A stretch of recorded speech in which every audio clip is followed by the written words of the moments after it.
Good morning, everyone. My name is Aubin Kengne, and I'm from my native Cameroon. I am happy to make this presentation on the topic regulated fintech, an oxymoron or inevitable. To begin my presentation, I will start by presenting you the agenda. And we have to introduce the definition of concepts, a formulation of the topic and expected objective.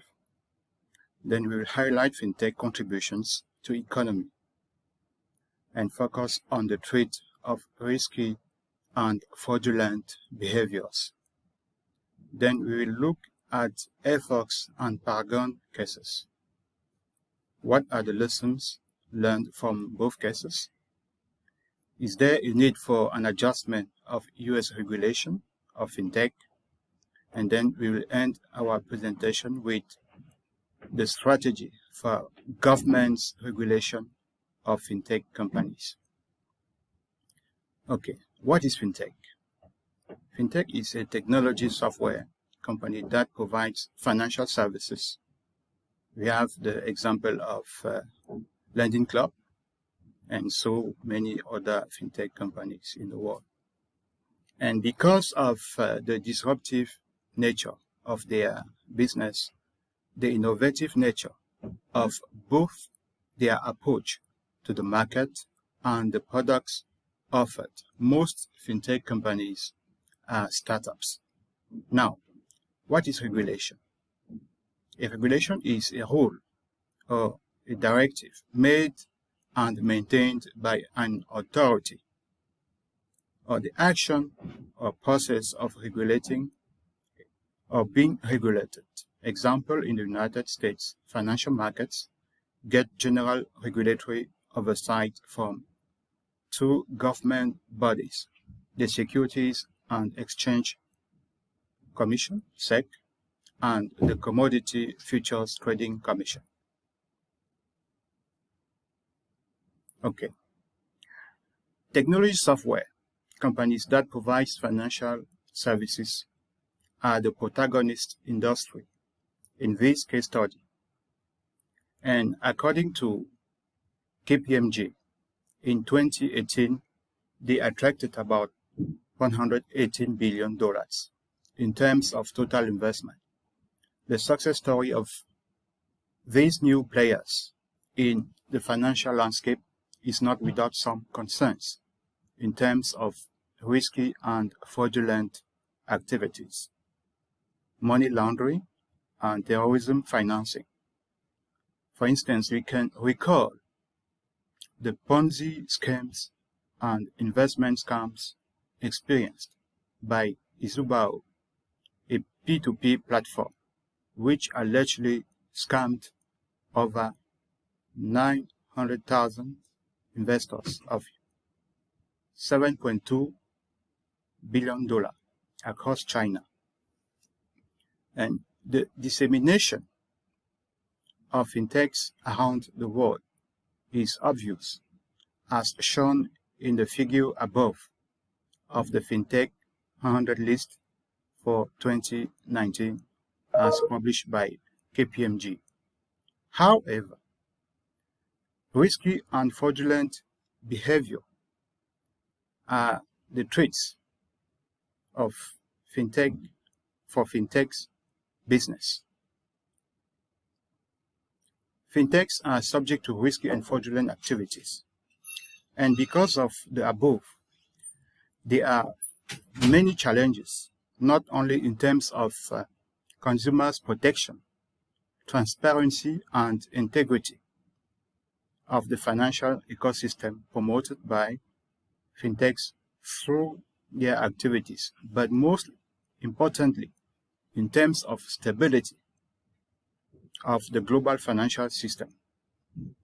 It is precisely with this in mind that the question of regulation arises with acuteness.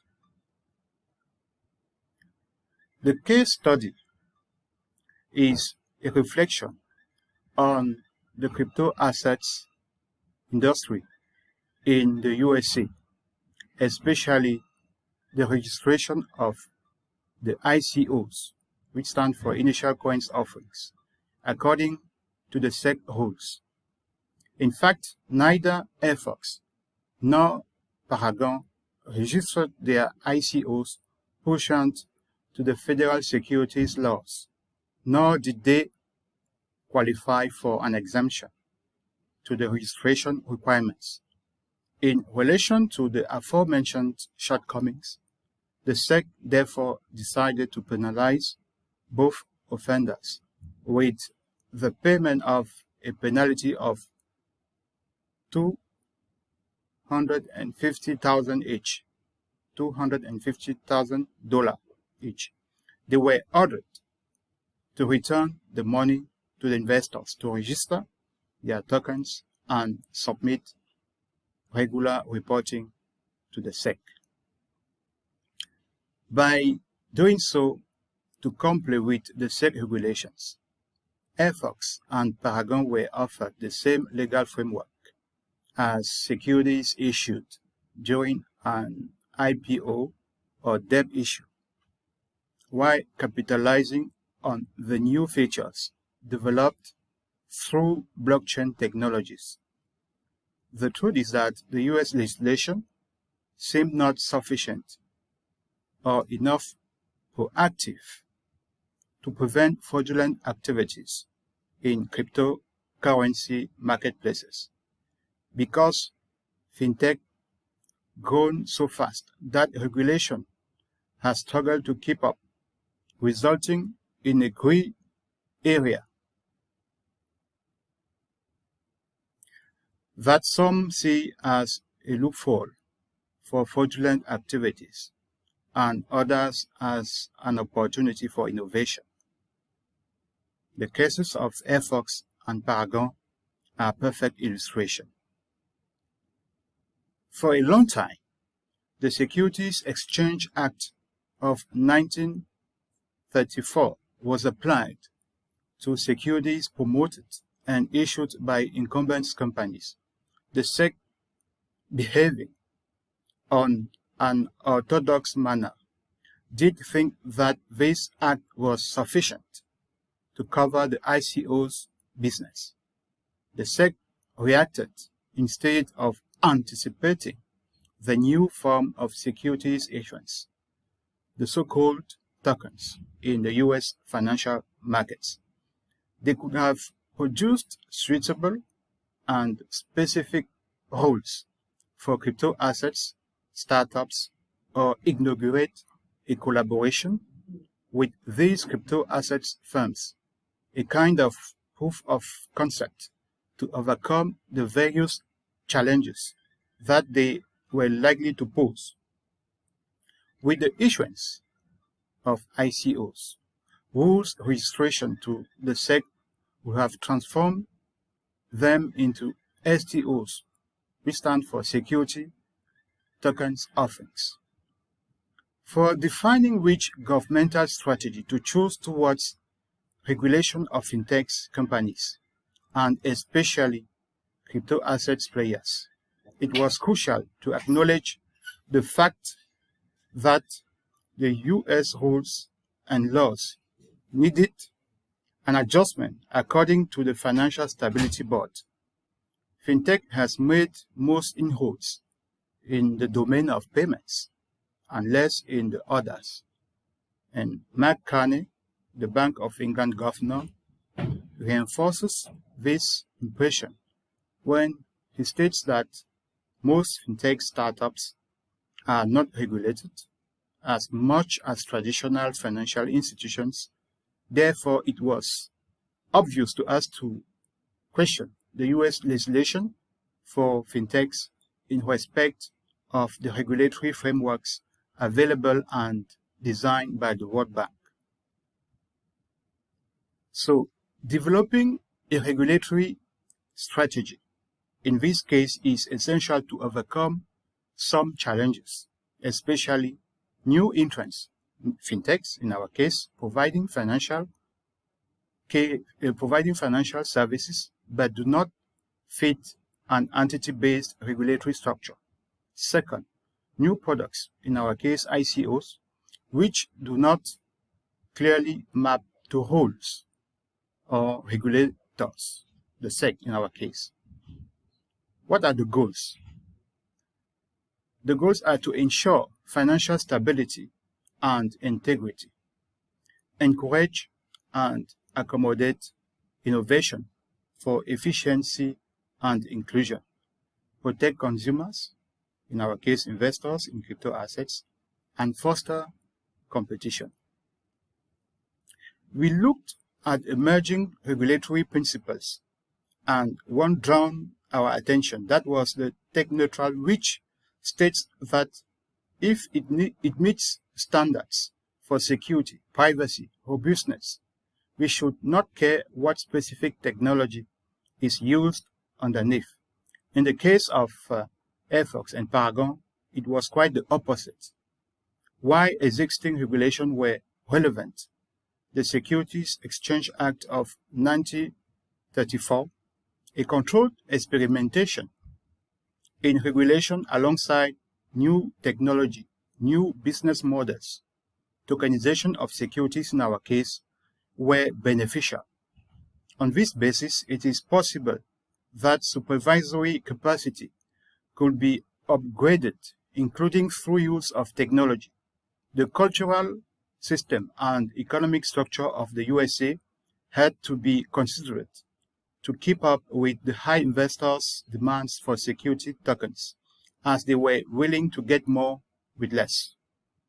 According to Financial Stability Institute, in general, the underlying economic function is the criterion regulators use to classify crypto assets and determine whether they fall within the regulatory perimeter, and if so, which regulation applies. This approach follows the basic principles of same risk, same rules. If the economic function and purpose of a crypto asset are the same as a regulated asset class, then they are, in general, subject to the same financial rules on anti-money laundering, securities trading, banking, fund management, or financial infrastructure regulation. Similarly, if an entity or intermediary is engaging in activities with crypto assets that are by nature like those performed by regulated financial entities or intermediaries, then such activities fall into the perimeter and should be subject to financial regulations. Now, should I come out with a suggestion towards choosing the suitable framework for a given country as related to our case study?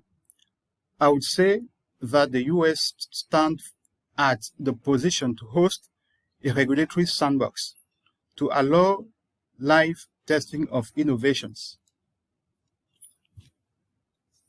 And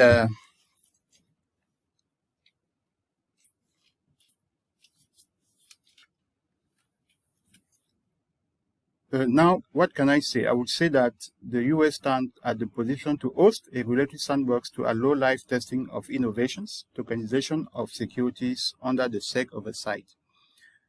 Regulation is necessary to safeguard the general interest. That is the conclusion. Protect consumers, safeguard the stability of the financial system. In the context of crypto assets, if the regulation is not consubstantial to the activity, it must follow it to promote transparency, the integrity of the system, and particularly to prevent the proliferation of risky and illicit activities. The regulatory sandbox constitutes a strategic modality of regulation of crypto assets entities compatible with the level of socio-economic maturity of the USA. Thank you and bye-bye.